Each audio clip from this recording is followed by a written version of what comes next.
There was a World Series wager that will be respected. Yeah. Oh, yes. Well, let's just roll with that right now. Let's roll into it. Come on. Let's roll right into it. Did you watch the World Series? Who won? Who had the Cardinals? This guy. Who had the Rangers? Those guys. How'd that you know work what? out? I would have been right. How'd that like work out? Brett said. I would have been right if the Rangers would No, have. but who stops? Come on. Who stops a game way before that thing even started? Yeah, who talk calls about 6 weather? hours away? Yeah, like, 6 hours I think we should before. go ahead and postpone this game. Yeah. Like The guy no. who's about to be polishing his ring? Yeah. Yeah. You know what? Shout out Don't get to me the wrong. Tex- Don't get me wrong. It's a Texas great should've move. It won. was a great move to give Chris Carpenter another day of rest. But you know what? That sucked for Texas because you know what? You don't call that game until up to that game or up to the time of the first pitch or an hour and a half. He didn't get an extra day. And it It wasn't even raining. It wasn't even raining at the time of the first pitch. Yeah. Oh, there's a hurricane coming. Yeah, we need to cancel this game. Oh, and wait, we just passed. Texas was the better team. Anyway, no, it wasn't. Cardinals played better You know baseball. what? Without Shout a out to doubt. Texas. They had game 6. They were winning, losing, winning, losing. And Shout out to David Freese. Yes.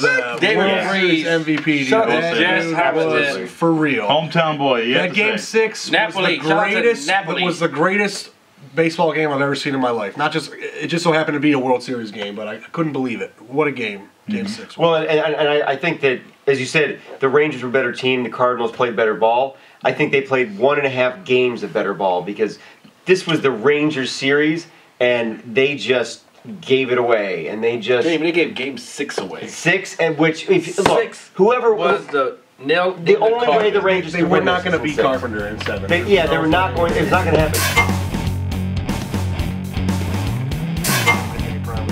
Well, one thing that one thing we did gloss over is the trophy rack, and I think Dale at least deserves for picking the series I will take. winner. I was one game off, but I will take the correct selection. Yeah, correct selection, right? So You don't get no trophy if you don't call the game and winner. 6. They're just sipping haterade, man. They call the game and winner. I called the underdog. I went against the grain on all See that of you. dude So with the 800 million? it's a smaller trophy. 350,000. It's a mini trophy. Yeah, give him. Yeah, this size. I'll right take here. it. This right here. I'll You guys take can it. see that. Which officially makes my trophy case heavier than all of theirs. That's true. By 1 ounce. I had to hire a butler to polish all my gold. That's what's happening over here right now. The only way, and not with St. Louis at home, with all that momentum, it's anybody's game again.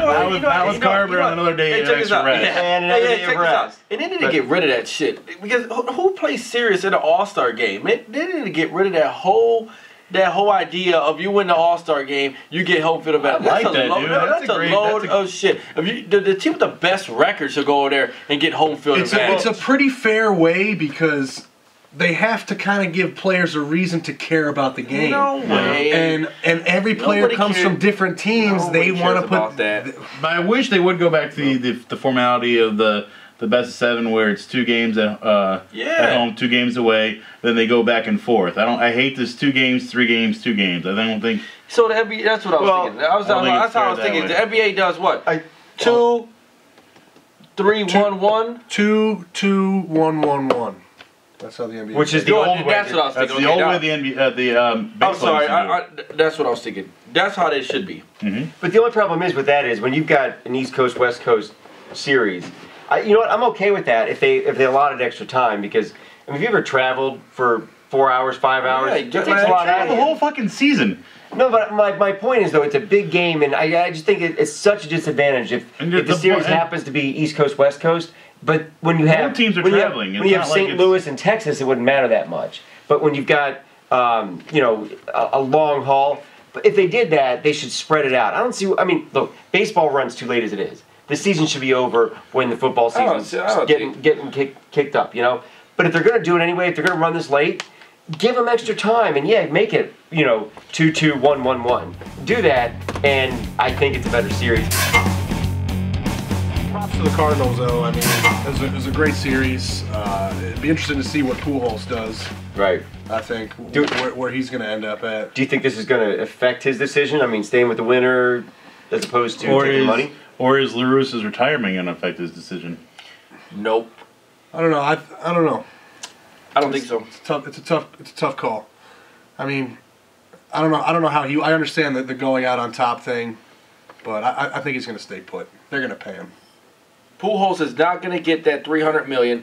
Nobody will ever see an A-Rod contract again in the MLB. Well, that's because he's not going to sign for as many years as A-Rod did. He's going to make the same amount yearly, if not more than A-Rod does. A-Rod is at about $27 million a year, and I doubt... So look for Pujols. If he's going to sign a 3-year, he's probably going to be between 75 and 90 million. But the thing is, teams... Well, that's not going to play in his favor for only 3 years. Because if you get 2 bad years out of there and only 1 good year... I don't think Pujols is going to sign a 3-year contract. Pujols wants long-term. Yeah. He wants 7 years, 10 years. If not, teams are not doing that And anymore. if he's not, his agent is saying, this is your point in your career where you get the long contract. Prediction time. I'm predicting that next year Albert Pujols will be cashing a bigger check than Alex Rodriguez. I doubt it. And a team who pays that money is insane, and I doubt... A team that pays that money is the World Series champions that just won it. So. No, they won't pay that money. They won't even pay no players. And don't doubt if you see him in pinstripes next year either, because the Yankees will do it. They're done. Yeah, they just wrapped up their big guys. They just wrapped up their big guys. What about? Yeah, what did they do with CC? CC? They worked him out to make cap room for what?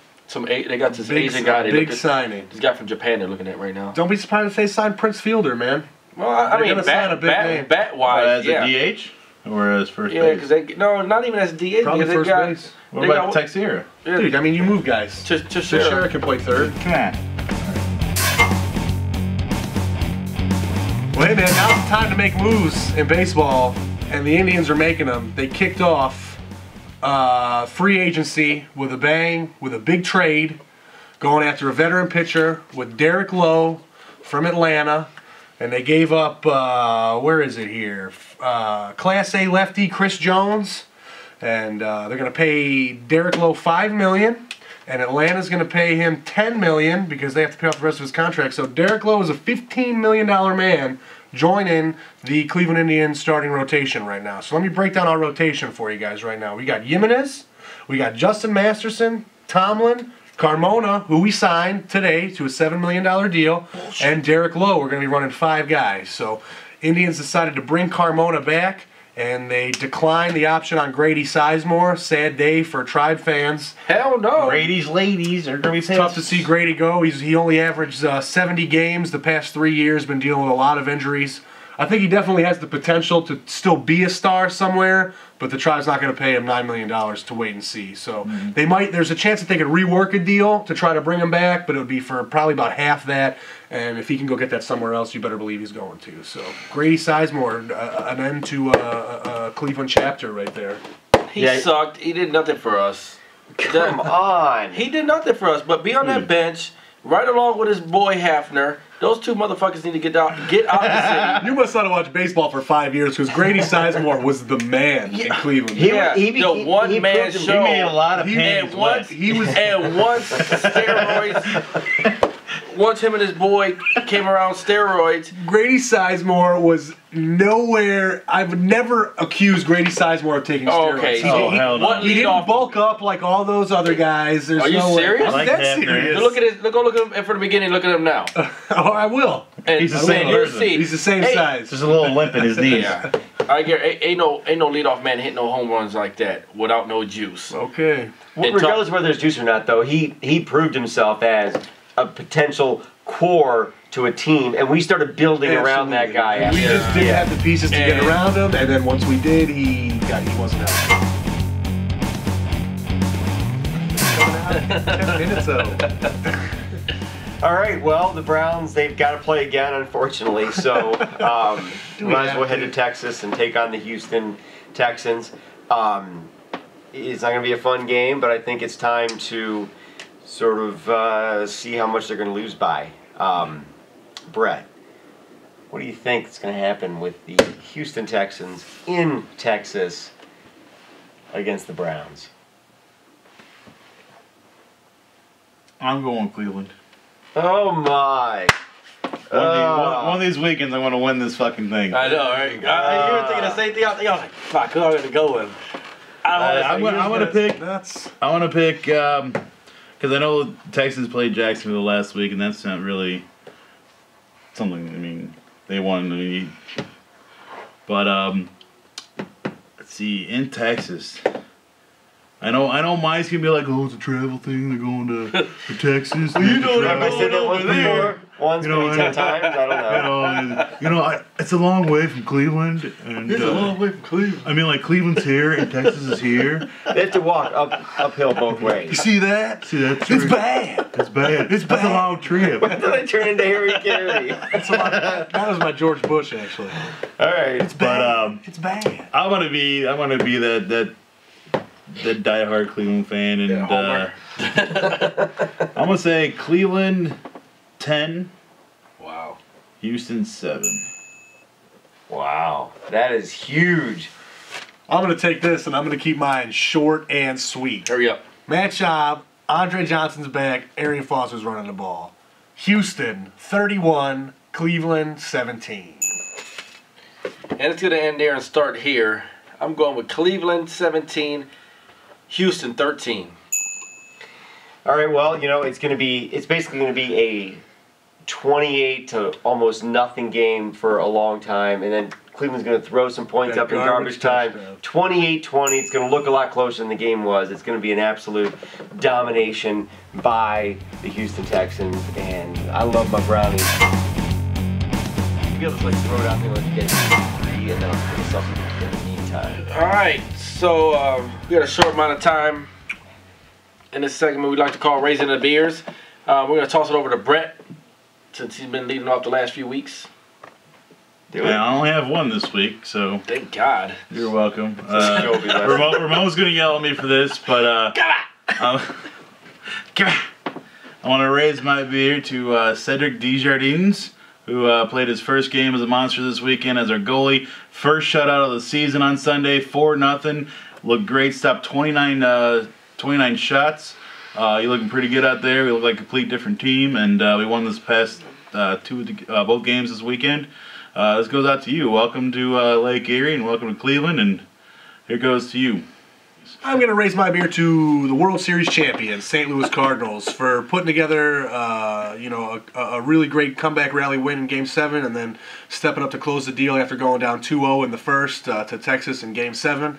You guys really showed, what can be done in baseball. 10.5 games back to come back and just turn the whole league on its ear. I thought that's really amazing. Your trades worked out. Lance Berkman coming in there and hitting in the clutch. Picked up guys like Matt Holliday, David Freese, guys from inside your club that are finally shining, and it's nice to see a club gel like that. And I hope that one day the Indians will be as blessed to have a team and an attitude like we saw out of you guys in this series. One of the greatest World Series I've ever seen. So Cardinals. Yeah, actually, one of the greatest World Series I've ever seen, too. That was a good one. Just when you think baseball's downhill, they ended with that. Yep. And everybody says the formula is, the big cities, Boston, New York. No. Everybody likes that good struggle, the little cities that could, and Texas and St. Louis happen to be big baseball markets. So, Well, I'm going to raise my beer to Nate Diaz, UFC 137, where he just put BJ Penn to shame. So I guess it's time to retire. Penn, you look like crap out there. You show no glimpse of any type of championship, and if you did, I know you'd get mopped by GSP. So shout out to Nate Diaz getting that title shot versus GSP. Which probably they shouldn't even fight. Yeah, GSP didn't even fight because he got hurt. He was supposed to fight on that card too. Yeah. But here's an Nate Diaz getting that title shot versus GSP. Should be a good fight. Lucky wasn't against DST. He'd be raising this beer to me right now. All right, Mike. I have to raise my beer to the very first Brown who has decided to follow GDB, and I think it's pretty cool. So he is now a GDB follower. Carlton Mitchell, in fact, he had his first start. Was it last Sunday? I guess some playing time. I don't think he started, did he? Yeah, his first start on Yeah. Sunday. So, thank you. didn't know. And I think that's cool. Just get the whole team. Hell yeah! Maybe get Holmgren on there so you can kind of hear what we're thinking. Because I mean, come on, we know more than he does, right? Collectively, right? Yeah.